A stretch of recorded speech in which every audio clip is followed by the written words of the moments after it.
Welcome to the Wolfkeeper, a show that's just about everything that you could maybe think about, everything that you can feel that's inside of your heart. What I need for you to do right now is spend the next hour relaxing. Just stop your day before you go into 12 o'clock. And I just want y'all to close your minds, open your hearts, and relax and go on this journey with me. It's a beautiful place that you're about to go, because I want to make you feel, I want to just open you up and think about some things you never really thought about. Right now,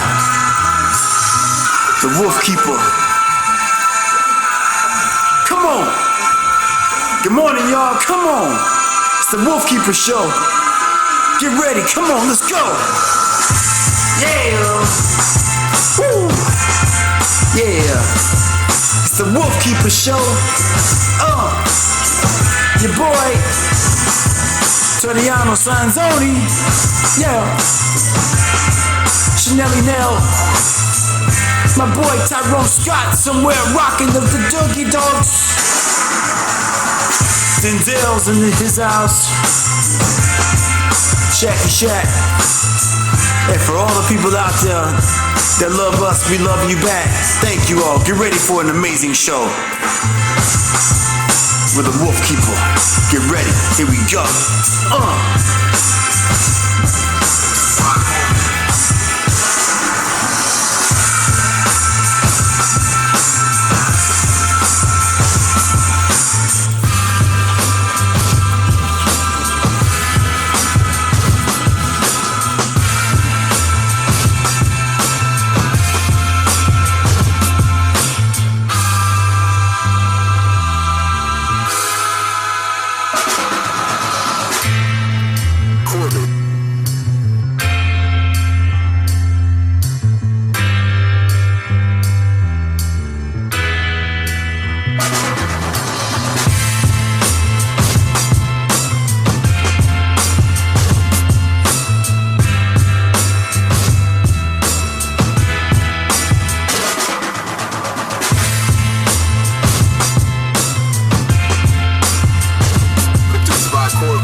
Good morning, good morning, good morning. Trish, how you feel? I'm good, thanks. How are you? Can I tell you one thing first and foremost before we even get started? You have the most Hollywood name that I know, Trish Montgomery. Like that, I feel like, hi, I'm Bond, James Bond. I feel like Montgomery. I'm Tricia Montgomery and you're not. Is that your real last name? What was that? Is that your real last name? No, it's Montgomery is my married name. Yeah. Montgomery, right. My maiden name was Hoffman. So. Hoffman. I knew a lot of Hoffmans in Bozeman, Montana. We were from Cape Girardeau, Missouri. But Montgomery just makes, Tricia Montgomery. It's so official. It's like, I feel like it's a James Bond-ish type of vibe. Thank you. I'm feeling the James Bond vibe right now. So you're down, where are you at? I'm out of Columbus, Georgia right now. Columbus, Georgia. As it's hot. Georgia on my mind. I love it. Have you adapted any Georgia accents of words yet? No, other than bless your heart and hey y'all, I think that's about all that I've got. Like bless your heart, that keeps coming up. Because after a while, when you're in the South, just certain words are going to sneak in there, without a doubt. My whole family's from New Orleans, and just certain words, like they don't say pop, they say cold drink. Good morning. Happy Monday. How are you guys? They say hey y'all. That's something that they say a lot is hey y'all. South, they call everything a Coke in the South, right? They don't say soft drink, everything's Coke. Or they don't say pop. They call every soft drink as a Coke. They say pop or soda, or I think it's pretty much just like something like, it's more just like Southernisms, things like that. Southernisms. So Southernisms, like there's Dogisms, but they have Southernisms as well. I love it. So right now, is it true? Because it's a rhetorical question, but how true is it? Because I know I talk to people in New York, I know here in Chicago, my friends in California. Is it true that shelters are at an all-time low? So right now, we are not having any issues adopting out dogs. We really are, we're associated with Columbus Animal Care and Control. And so we're at capacity all the time for adopting, for transporting, for fostering. Okay. Simply because of our relationship with the city and other shelters as well. But right now, because of COVID and people being home and that companionship and taking away the loneliness, and the dogs are our best friends, people are adopting, they're fostering. We can't keep them in the shelter enough. In fact, we've got a transport going up today to Erie, Pennsylvania. Wow. We talked about this. Yeah, in the South, we've got too many dogs. In the North, they don't have enough. So every week we're transporting, 15 to 20 dogs that have already found their forever homes. We're doing that on a weekly basis with our embarking on a new journey, our transportation van. I love that, embarking. And I'm sorry, I just went right into it because I'm fat. I'm for real. Montgomery, that's my favorite last name. So I didn't give you a proper introduction because you're one of the top just presidents, of CEOs that can run a shelter, because that is no joke. In 20 years, I've seen many come and go. I think I can be an outside consultant for anyone that can run a shelter. You're doing God's work. It's a whole different kind of individual, because a lot of times people think you're just dealing with dogs all day, but you're not just dealing with dogs all day. You know what I mean? So you're dealing with animals, and anything can come through your doors. So can you just give your title and what you do so the world knows? So I'm CEO for Paws Humane Society out of Columbus, Georgia. We're one of the largest no-kill shelters in Georgia. We call it Yes Safe. And we have instrumental in keeping Columbus Animal Care and Control at a Yes Safe for a year and a half now. So we're really trying to make Georgia that Yes Safe state, so there is no euthanasia. Along with that, we also have a veterinary clinic associated with Paws. And so we're a low-cost spay neuter clinic. We also have a wellness initiative too, so people can come in that may not have a lot of money, that may be in need, and we provide wellness examinations, vaccinations at a lower cost for them. We have 2 veterinarians on staff. We have a Pets for Life program, our Pets for Life program, and this is something of just incredible, and I know Chicago's got one as well. Pets for Life is where you go into the neighborhoods of impoverished neighborhoods, and we'll go out and canvass into those impoverished neighborhoods, and we'll find out the people that need the pets the most and need to hold on to those pets, and so we'll help them out with food, with medications, with transporting their animals back and forth to our clinic to take care of those animals, to keep those pets in the home. That's so important to keep pets and people together. We have a TNR program, which is TNR, which means trap, neuter, release. That's our community cat program. And we go out and we go into these neighborhoods and we're actually trapping cats and just bringing them back, spaying and neutering them, and then we're bringing them back to those neighborhoods to their community cat program. We just have an incredible amount of programs here to help and assist We have one of the most outstanding volunteer programs as well. We're run on volunteers. We may have 69,000 hours in 1 month of volunteers that assist in running our organization. We've got about a staff of 50 underneath me, and love what we do. But because of my background, we're not just focused on pets, we're focused on people. And that's really important because we want to make sure that as we go forward, that we're educating the people about their pets. And we're talking about health and wellness. We're talking about, education of vaccinations and spaying and neutering and wellness, and really transforming the language of where we are right now. But we are the leader in the Chattahoochee Valley for as a leader for Paws Humane Society.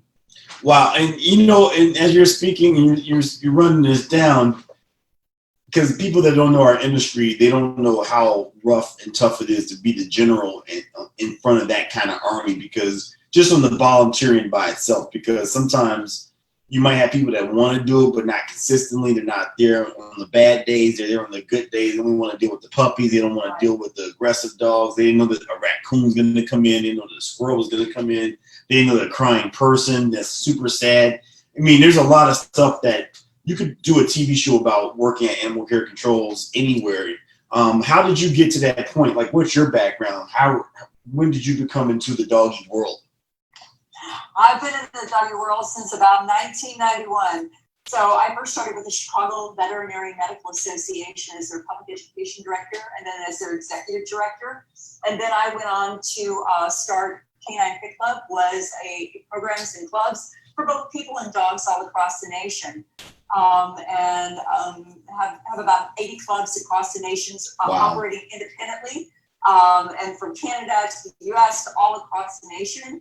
And it's all about the programs that keep us healthy and well, from Namaste Stay, Bow Boot Camp, Eddie for Beginner, all of that recognized by IABC, CCPT, National Association of Sports Medicine. So really received those certifications from the University of Tennessee for developing those programs. And then it was always my goal to really lead a humane association and animal rescue group. That was my career goal. And I started getting courted for this position along with a couple of others. And I came to Columbus because I went to University of Alabama. Roll Tide. University of Alabama. And that was it. And I loved it. Really fell in love with it. And I thought, here can I make the most impact, the most difference. Wow. This was Columbus. And I tell you what, from the city, we're an Army base, Fort Benning's here. But it's really a phenomenal community. And just, there's so many opportunities for us here in a middle-sized market, as opposed to being in a larger market, that I can accomplish so much more here and make an impact here on the town, the community, and really in Georgia right now. So, with COVID, with hurricane season right now, serving on the Georgia Emergency Management Association as well, because Hurricane Isaias just came through, and so there's a lot of things happening that people don't really think about in the South. In the North, you got snow. South, you got a little bit of hurricanes. Little bit of hurricane. Tricia, I gotta back you up, because you just said so many things, mind explosions that I had, because we know each other from Fit Dog World, and mutual friend Lance Hoya, who's my trainer, who's former top international rugby player who used to beat my butt, and he introduced me to you, because you guys are all, that's when I met you guys, and you are all some of the most fit in shape human beings that I'd ever seen before. And then you brought fitness into the dog world. Can you tell us about Fit Dog? So it was Canine Fit Club, and what we did was we combined workouts for people and dogs, but we set standards, so there were dual programs for both person and dog. So we worked with Dr. David Levine from the University of Tennessee. We worked with just many people and Jackie Schimmel and all these amazing people who looked at the dogs, looked at the person, and found a way to do it safely. So it was really parallel programs for both humans and their canines, and how to do it safely. We talked about, we worked, because of my background in the veterinary community and the veterinary profession. It was super important to have information out there related to contagious diseases, zoonosis, proper cleanup and elimination. If you are in an inside environment and you're working out, how can you keep it safe for both person and pet? And that's what we did. And so really proud of that and where it's gone. Now other people have started it, other people have done things, but it's all about keeping people fit with their dogs. And there's no better workout companion than your dog. They're going to keep you well and healthy. They're not going to cancel on you. They're never going to have a hangover.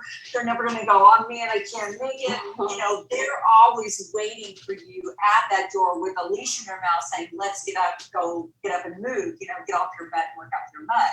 So since I've been here into Paws Humane Society, we have implemented novice sit-stay classes for our staff and the people here within our area. And it's such a great plus. We work with Christopher Wolfkeeper from the Art of Yoga, who's instructed in Canine Fit Club, that comes in here and the difference between people and dogs and how the dogs calm down and just become so soothing and provide that benefit. And I know you do this too, so it's just phenomenal to see the reaction between people and dogs, how they're working together and things like that. There's nothing better in the world. It makes you just like chills, like, whoa, this is happening. You're giving me That's pretty cool. You're giving me chills. I mean, Chanel, when I met Trish, and I'm not even exaggerating, this guy Lance Hoya, because I was just every time he was introducing me more and more people that were just in fitness, like, because that's a whole mindset. And I just love when I met you guys and you introduced like fitness and dogs. I've always said that, you know, that dogs want to run, they want to jump, they want to climb, they want to crawl, you know, and dogs keep us in shape. So when and people are always struggling, like, how do I stay in shape? Going to the gym, like you said, your dog's not going to cancel on you. They wake up in the morning, they want to go outside. They don't care about the rain, they don't care about the snow. Most dogs, they want to go outside. What are some things, I just want to talk about fitness for a while, because right now a lot of people, you know, are really having a tough time with COVID. You know, some people truly don't want to go outside at all. Absolutely. Here in Chicago, just last night, we had more looting. So I've been getting tons of text messages about people saying, hey, you know, are you okay? You safe? Like, stay inside today. That's been the trending text message I've been getting, all stay inside today. But, you know, I have dogs, I have to get out and about.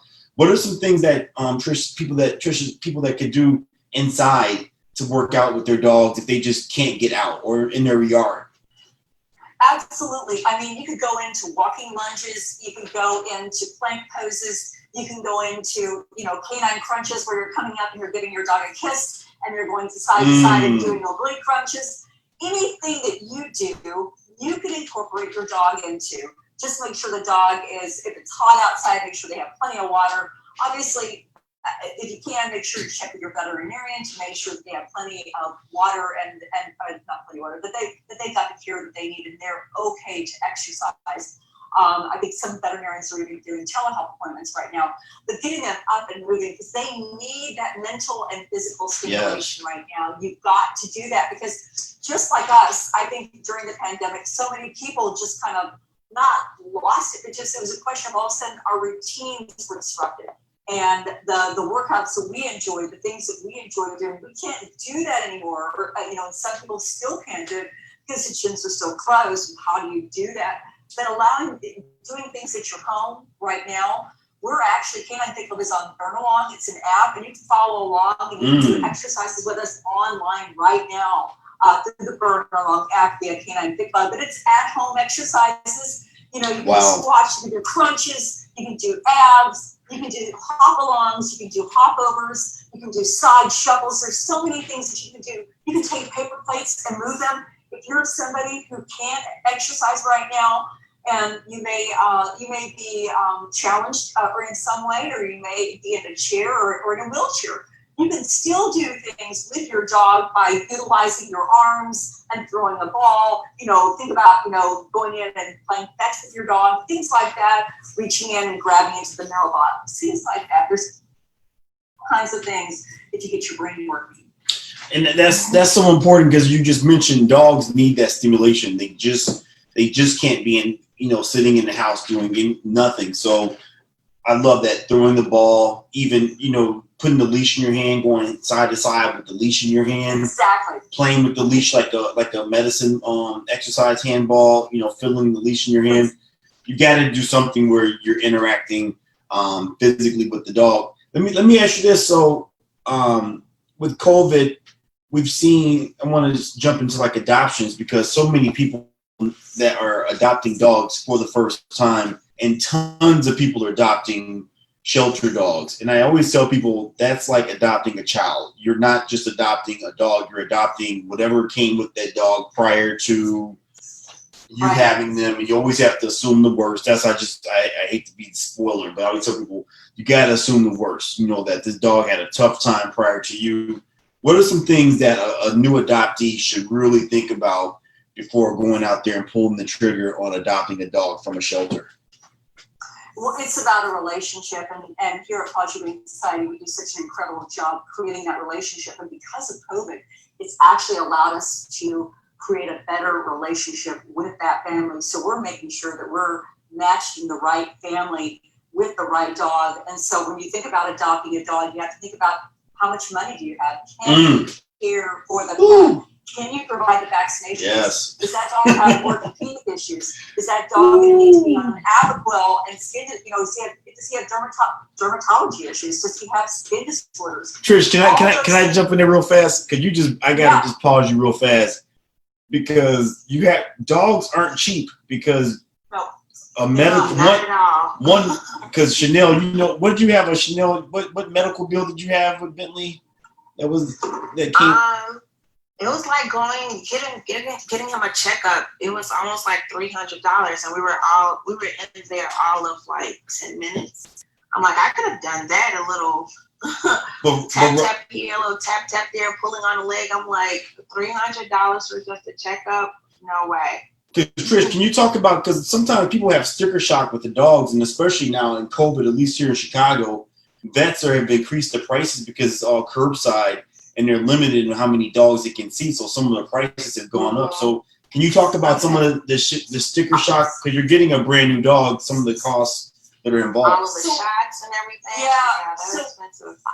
I can't speak to the veterinary community, and I was with the Chicago Veterinary Medical Association, and I can't imagine that they've increased the price because of COVID. I just can't, because we're doing curbside service here. So I mean, the veterinary community is my family, such a respectful profession, and making sure, because I'm not a veterinarian, you're not a veterinarian, and so making sure that you see your veterinarian is so important. We think that we know things, but they've gone enormous amount of school. So I want to say that, number one. Number two, sticker shock. I think we're in Columbus, Georgia, and I think that any shelter, there's always a conversation that we have with that pet owner that says, okay, they get their first set of shots here with our veterinary clinic, but there's always follow-up visits. How much is Tri-Heart going to cost? How much is Bravecto going to cost? Even though we're a low-cost clinic here, there's still an amount of money that has to go into it. So I think, what we do here at Paws Humane Society, we had an incident on Friday where a woman had to get orthopedic surgery, and there was a price tag on that. So what we did was, I went around and contacted people and raised money so she could get the surgery that she needed. She had a certain amount of money that she had pulled together, but there is a cost. I mean, Toriano, there is a cost associated with your dog. You've got food. I mean, food's expensive. I mean, it's the same thing. I mean, and people, I think also what people forget about is that they think, well, I'm going to go in and a spontaneous decision. A dog should never be a spontaneous decision, in my opinion. A dog should be a well thought out decision, because that dog is going to be with you from anywhere, depending upon the breed of the dog, anywhere from 9 up to 18 years. So you've got to think about that. And this is a long-term, this is a child into your family. And there was a study out from the American Animal Hospital Association years ago that say that according to their surveys, that people spend more time selecting maybe a refrigerator or an appliance than they do a dog, because oftentimes, I mean, think about the Disney movies, or think about, the Marley movies, or whatever those movies are. Oh my God, I want that dog, or I want the dog of the moment, or the breed of the moment, or they see a Target commercial. Oh, I want that dog because it's got a black. And you don't know. Does that dog have? How is it with children? How is it around? Your family. Do you have an apartment? Do you have a yard? What is your situation? Are you going to work at 8 o'clock in the morning and you're not coming home to 6 p.m.? That's not that you there. Think about the length of time and the mentality and the physical that they need, as well as bathroom breaks. I mean, those are all things I don't think that people think about. And so for us, it's an education. I think for shelters around the world, it's an education. But I will say this on behalf of PAWS. Relationships have improved with people. Our rate of returns have gone way down because we're spending more time with those people now. And also, when our dogs go up north, they've already got a forever home. When we do our transport and that, embarking on a new journey, they've already got a forever home. And those people have already been vetted for these animals. And so it is a lifelong decision. And I think people need to be reminded of that it is a lifelong decision. So some people, to go along with that, some people now have been a little pessimistic about, that's great, all these dogs are getting adopted, because I've never seen as many dogs in my life adopted and purchased. There's certain dogs we can't even find right now, are not even available.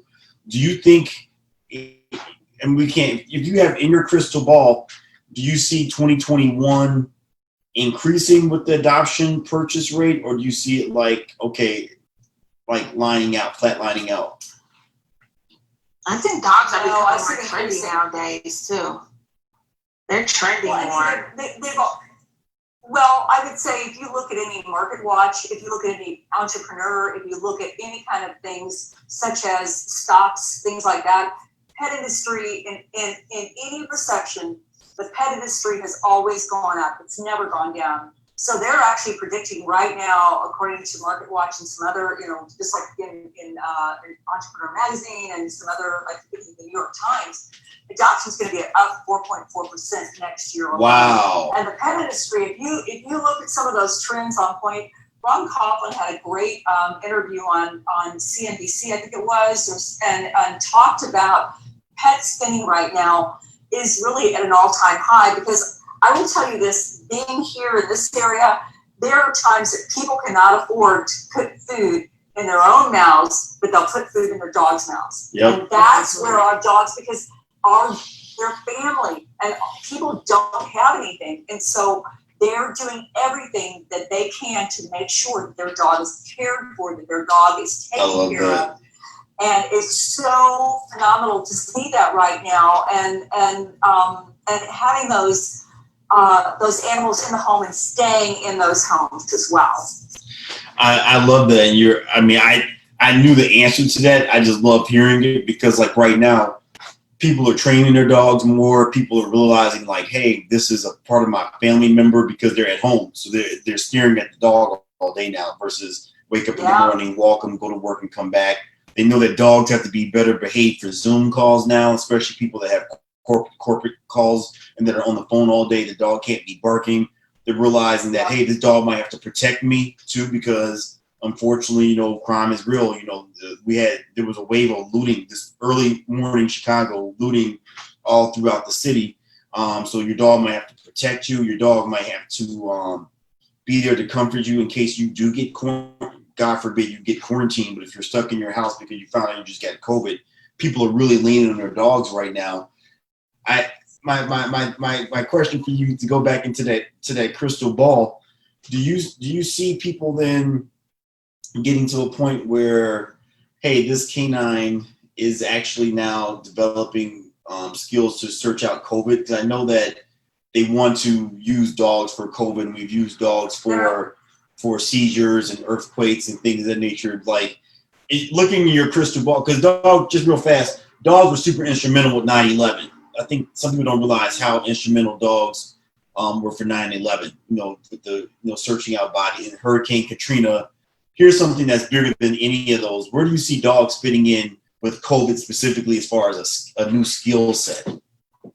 Well, there was just something that came out that actually dogs are able to sense COVID now more than some tests are. So there's now COVID sniffing dogs out there.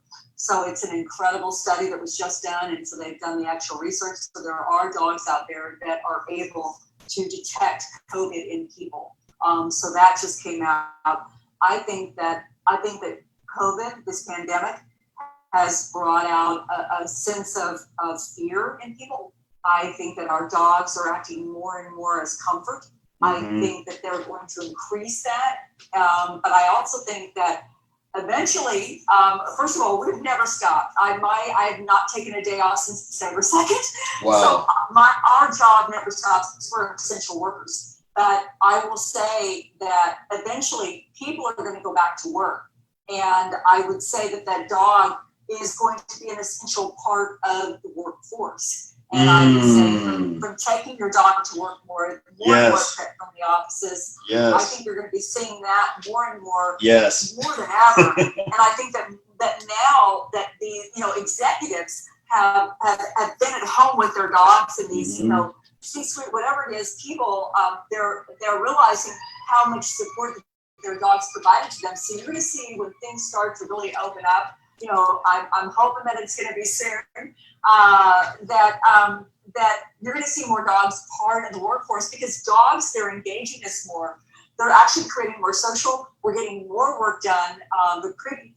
They're keeping us calmer. They're taking stress out of our day-to-day, busy lifestyle to where you can put your hand on your dog. And my level of serotonin increases, my calmness comes, my stress level, and plus having a dog at work means I'm actually getting up from my desk instead of just being glued to my desk all day. I'm actually taking the time to get a breath of fresh air, to go outside, walk with it, and that's so important. So again, that health and wellness. So, but I also think there's going to be we have to be prepared for a separation anxiety because if you were a factory worker, if you were something like that, and you may not be able to take your dog to work, and you've been alone or at home with your dog since February 15th, you have to be prepared now that your dog may experience that separation anxiety. And what are you going to do? You know, those things that you can do to help ease that, whether it's sleeping in article of clothing, put on a dog TV, put on a noise machine, whatever you need to do, and making sure to check in on that dog as well. Tricia, I want to go back to what and I'm glad I asked you that question because I felt like I was fumbling around with it when asking how are dogs going to be a part of COVID. Like 9/11, we needed cadaver dogs, hardcore. In fact, we still don't have enough dogs. So many dogs were lost from 9/11. Hurricane Katrina, we needed more cadaver dogs. 9/11 also too, we needed bomb dogs. So we knew that the dog was we need more dogs. Now, you mentioned something really that gave me shivers in my spine that we're going to go back to work eventually. We know that. We just don't know when, but that's going to happen. You are going back to work one day. But I totally agree because in Europe, people bring their dogs to work. There's not too many places where a dog can't go. So that would be so amazing, a person working in corporate Target and their dog's under their desk. Because as you said, it forces a person to get up. You have to take that break. You get the bad phone call, you're petting your dog because it's increasing, it's decreasing your respiration rate, your heart rate. They've done studies of this. That is just so on point. I just want to add to that dogs are, you go back to the history of man, wolf and caveman. Dogs are for hunting. Native Americans, dogs would alert someone that they were coming to, the camp. Dogs with looking for truffles or looking for livestock. American bulldogs or farm dogs to keep hogs. I mean, dogs are essential parts of our community that we really need to lean on them more. And it's just so awesome that you made that comment. Let me ask you this: we're going back into that crystal ball. What do you see? Because you were here rocking in Chicago, hardcore. You're rocking down there in Georgia, hardcore. What do you see? What's your ultimate? If you can wave your magic wand over the country as far as the dog industry as a whole, what would you see the future of the dog industry? Because you're an expert in this. You have so much experience. I would love to see more education. I really would love to see more education about pet ownership. I would love to have people understand the responsibility of a dog. I think in the South, there is the different mentality here from a standpoint of ownership of dogs. Where in the North, dogs are family. In the South, they're sometimes considered property. And that's something that we're trying to overcome here. I would like to really look at things and have that spay neuter and have a complete, that spay neuter your dogs and having that as a mandate, that there wasn't, that overpopulation of dogs as well, dogs and cats, because it's a concern. I think that from a standpoint of just having dogs as a Mars, if we could have the entire USA as like a Mars better cities for pets, I'd love to see that, to see more pet-friendly restaurants, yes, to see more places that we can take our dogs, yes, to see different locations, to see the workplace to go, dogs are welcome, that they are so a part of us. And I think that more and more, and especially, COVID could be looked at as a blessing almost, because I think now people are recognizing that more and more. And then also from the economy standpoint, that if you drew more pets into things, I think that, I vote Dogs 2020 for president. I'm out there. I'm nominating Moose, my dog, for president. So, I think the dogs can save the world. I really do. I really do too. I mean, and I in my book, The Wolfkeeper, I said a dog nation because, we know there's 45 million registered dog owners. That doesn't even include the person who doesn't have, there's 45 million just in the U.S. alone registered dog owners. 45 million people could decide who becomes the president if they all came together. And especially if they banded together, because dogs, like you said, and I love hearing it, even though I knew the answer to it, we're the only industry that goes up in a pandemic for sure. Like every time there's a crisis, like right now, people want dogs. They want to train their dogs, want to live better with their dogs. Let me ask you this. Would you be against following what Zurich, Switzerland has some of the most strict dog laws in the world, where they just lightened up on it. At first it was where once you get a dog, well, before you have a dog, you have to take a basic test, like a driver's test, to prove that you can have this dog. They dropped that part, which I thought that was pretty cool. They had it, but they still do have in place mandatory dog training. Just like how there's a rabies tag, you must have your dog must be trained by a certified dog trainer. Would you be against certified dog trainers in the United States of America, like where they're licensed as a federal mandate like there is in Switzerland? And then if you are for that, would you be for mandatory dog training? I think that that's a loaded question. So I think that would be an amazing thing. I think that you have to look at the dog training of whether it's CCT, IAABC, just dog training specifications, people that, that really practice positive reinforcement, those kind of things. I think that's so important. I know you've got a university as well. So I think there's just different, I think training your dog is imperative.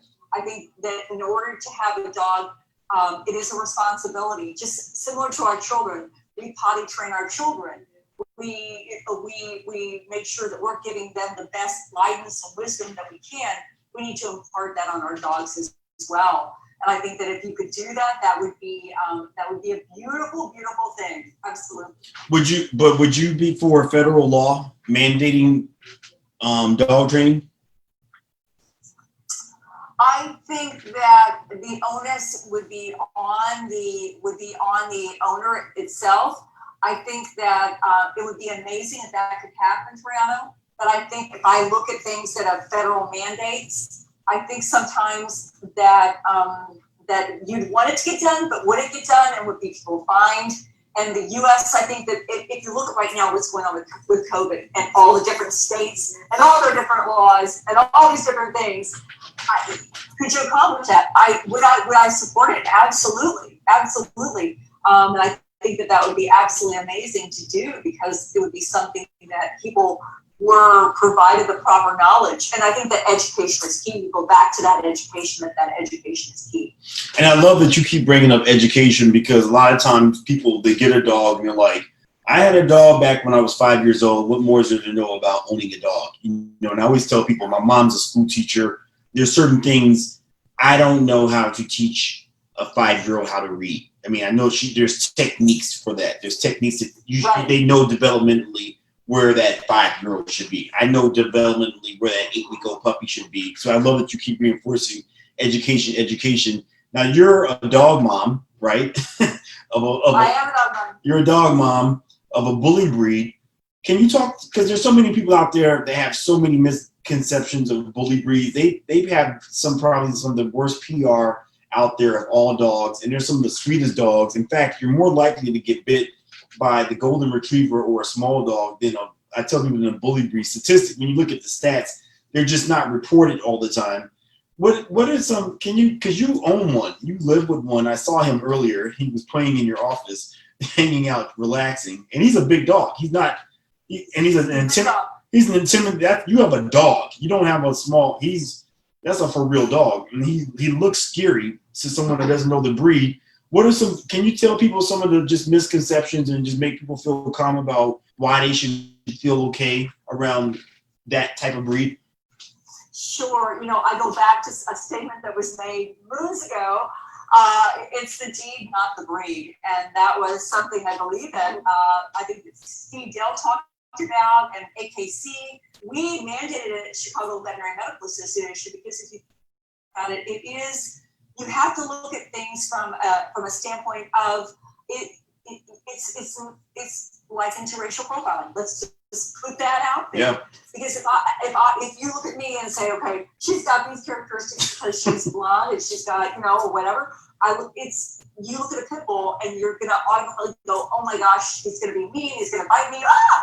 That's not the case. I think it's all in the training of the dog. That moose is the most gentle creature known to man. His legs go out the wrong way. He slobbers and drools. He farts, but I love him to death. And and I think there's a misconception because of the bully breed that it is that they are mean dogs and perceived as mean, that they're not. Again, it's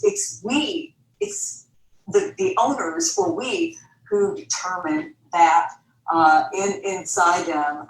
This is my second pit bull. I had Zeus, who's up in the corner of the 3D little thing up there. He passed away of Cushing last year. And he was the most gentle, smartest, incredible dog that I ever had in my life. And Moose is not the smartest, a little bit stubborn, but he's still my love. And I love that you said that, because it is a real thing, like racial profiling, because if someone sees me with my crazy hair and my crazy clothing, black guy walking down the street, and here's Tricia Montgomery, blonde, blue-eyed, walking down the street, and you have these stereotypes, of like, oh my God, I'm going to get robbed, or oh my God, when in actuality, you're the person that robs the person. No one's expecting that, versus me. Same thing with the pit bull. People think that, oh my God, they see if people saw your dog, they might be crossing the street, when in actuality, it's the Labrador, because Labradors are hunting, or like these doodles. There's been so many doodle attacks. I'm like, yeah, you bred 2 hunting dogs. Poodles are French police dogs. He took a golden retriever that's a hunting dog, or a Labrador that's a hunting dog, and you combine them together. You shouldn't be shocked that he bit, but there's so many misconceptions that are out there. Can you, why do you think then too, because a lot of times our shelters are just plagued with bully breeds, because people go up there, when they're like this, everybody wants one. Then they get to 5 months, 8 months, a year, and they get kicked out. What would you say to someone that's going to get a brand new little bully breed this size? What are some things don't do before you decide to get one? I think that's a great question. So in terms of getting a puppy, or whatever it is, a bully breed puppy, again, you have to go through those basic questions that you're going to ask yourself. That when you're adopting a dog, is this dog right for me? Is this dog right for my family? Do I have children? Am I willing to train my dog? Do I have the time to put in this dog? Or am I going to stick it in the backyard and hope that they play with it? I think there is a responsibility always that goes around when you're getting whether it's a senior dog, whether it's a mid-sized dog, whatever kind of dog it is. But I think there is a training that has to go through with that from the standpoint of social. I want to be able to take my dog out and have them around other dogs. I want to make sure that when a child puts their hand on my dog, that he's not going to snap. So those are all things that you have to do from a standpoint of training your dog. And that's making sure the human has to first be trained. Absolutely. We're the ones who have to be trained first, not the dog. Because if we're not trained, we can't train our dog. So we have to be the ones to say, I'm going to take the responsibility. I'm going to make sure. But again, I think all those things that you have to look at from the standpoint of how big is the dog? Is it right fit for your family? Is that Right. dog that you're adopting, is it good with children? Because we do get dogs into the shelter, and we know if they're we have Yep. background on them. We know that they may not be good with children. We're not going to adopt that dog out to a family with a child, because that is not something that would be it would be a setup for failure. And we want to set up anyone who comes into our shelter as a success story. So it's making sure that we're pairing that animal right, but it's always understanding that here are the things that you need to do. We have two of our trainers, our director of animal care and our director of admissions and adoptions, Bree Mitchell and Courtney Pierce. They're going for a complete certification now for animal behavior and certification in animal behavior, because we always want to set the standard of excellence. Right. And that is increasing your knowledge and your standards, and what we turn out here is going to be representative in our community and those homes. And you know what you made me think about too is that, do you get people that come in there and I'm just going to pick on the guys for a second there. They want that dog. This dog's going to be a big old whatever, bulldog, bully, Connie Corso, mastiff. And then you're looking at the wife and you're like, she does not want this dog. I know a lot of times I call it the dog smuggling, where guys will go and smuggle some dog in and the wife's like, great, I have one more project. And then the wife ends up taking care of this dog, or sometimes the guy wants this big old. Divorce. Right. You see the divorce coming, but do you get that when you're dealing with people that you're like, I can't adopt this dog out to you because everyone's not on board? Do you get that in there? We do, and we actually we have instances where a family will come in and they'll see a dog on the website and they'll say, we want that dog. We always do meet and greet, so we have even virtual home visits where we go when we're fostering dogs to make sure that the home is appropriate for the dog too. Right.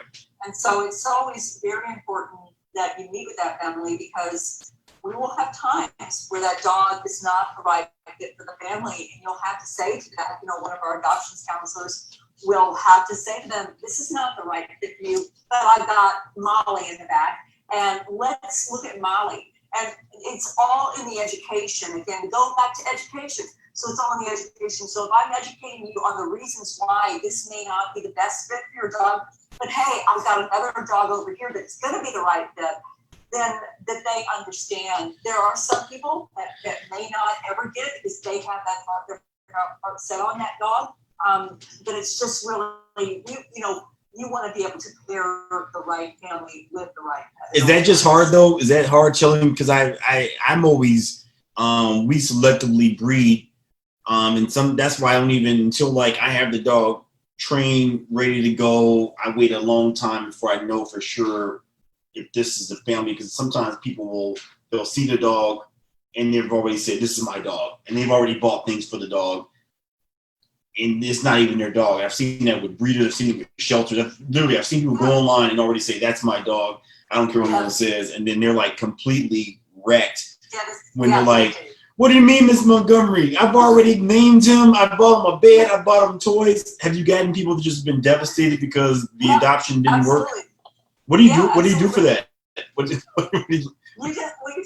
try to turn the situation around. You try to redirect into another another animal, another dog that may be better suited for their family.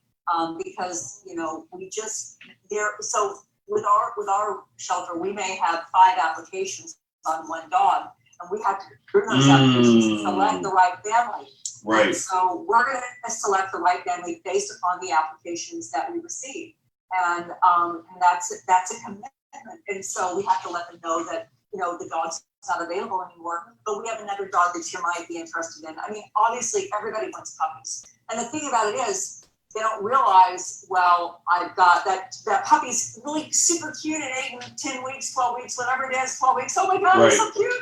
And then all of a sudden that puppy's gonna chew, that puppy's gonna, you know, it's gonna bark, it's gonna yip, it's gonna run around, it's gonna, all these different things. The same is true. It's, look at your stage from infancy out to toddler to teenager.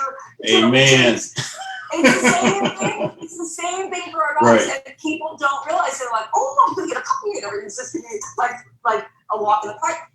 Wrong answer. It is not a walk in the park. Having a dog is not a walk in the park, and I think that if you make it when it's a walk in the park, I think that's when you get an older dog that might be trained already. That might when I adopted Zeus was trained. Right. I just like whoop, okay, you know, I didn't have to do a thing. So I think that you've got to understand that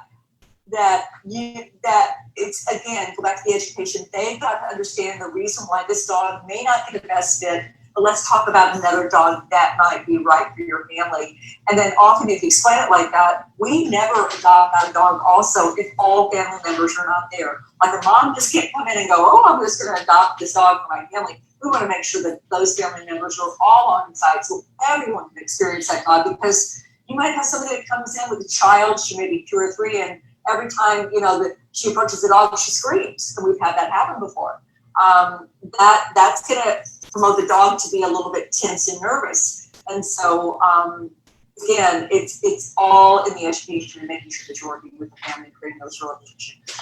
And why I keep pushing on that particular question, because I know that you're not letting any dog out that isn't in the right family.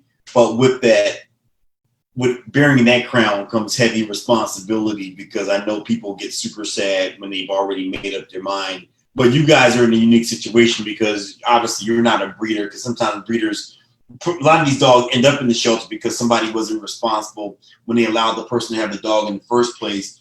So here you are, you have to be the person that's like, no, this dog isn't right for you, but this one might be. And I commend you for that, because I know that's easier said than done. We're really trying to, I mean, again, we're in the South. I'm in the South, and around us are a lot of towns that are doing the backyard breeding, that are breeding the dogs for money and for profit. That's just where we are. That happens. We're also in a store, in a location with a pet store that does sell dogs. We're trying to put a stop to that as well, because those dogs are coming from puppy mills, and so we want to make sure that we're trying to eliminate that as well. Or we're doing so in a manner that says, listen, let's work together. Let's start adopting our dogs, and we work with there's other amazing rescue organizations, Animal SOS, Animal Ark Rescue. So we work with all of these organizations that are in our area, and we form a partnership and a coalition to work together to accomplish the greater good. And I think that's what we're doing, you know, with Columbus Animal Care Control. They've got an incredible interim executive director, Katrina. We work with Mayor Henderson here. One of his initiatives, we fit into one of his initiatives for 2020, as far as, you know, keeping violence and crime and keeping people safe and health and wellness. So I think it's working with your community and understanding the needs and the wants and the desires of those communities, and making sure that you're playing into those as well. And I'm going to ask you this in closing. We just chewed up, no pun intended, almost an hour. And I want to say this. I can talk forever. I can listen to you forever. And I'm glad. I know how busy you are. So ladies and gentlemen, this is a big deal, because I know you are busy, and it's already 1 o'clock down in the South, and you have tons, and it's Monday too. So thank you for setting this show off properly. It's Mutt Day. It's Mutt Day. It's Mutt Day. I love it. It's Mutt Day. But your information is so powerful, because, and I'm so glad I got a chance to even talk to you in August, because so many people are adopting dogs right now, and I hope people go back and find information or have aha moments of like, I hadn't thought about that, and that they really should sit and talk before with the whole family and talk to, and don't go into the shelter just thinking you're going to get a dog right away. Go there almost with the intent to talk to the pet counselors first, even before getting a dog. And I want to ask you, Miss Montgomery, going into 2021, we've asked each guest, we're putting them on the spot. Will you come back in January and talk to us and follow up? I would love to talk to you and follow up. I would be most happy to talk to you guys and follow up with you and see where we are now versus then, and going into this is unprecedented right now, Brianna. We know this. I know. This has never happened in our lifetime, and wow. I look at things and just go, wow. Where are we going to be? Then I believe we're going to be stronger. I believe we're going to be more resilient, and I believe that from an animal standpoint and pet standpoint, they're going to be more important, more family members, more part of it, and our industry is only going to increase. And it's going to be more creative also.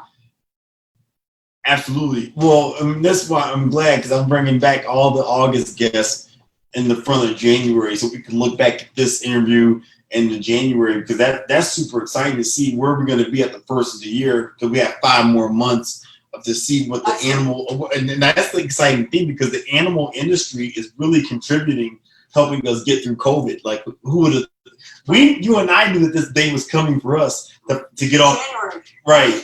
So we're going to see. So I really want to thank you so much for talking to us, and please go out there and also too exercise with your doggy. Like as you said, don't just sit around and let your dog eat snacks and Petcoing and Netflix and then chilling too much.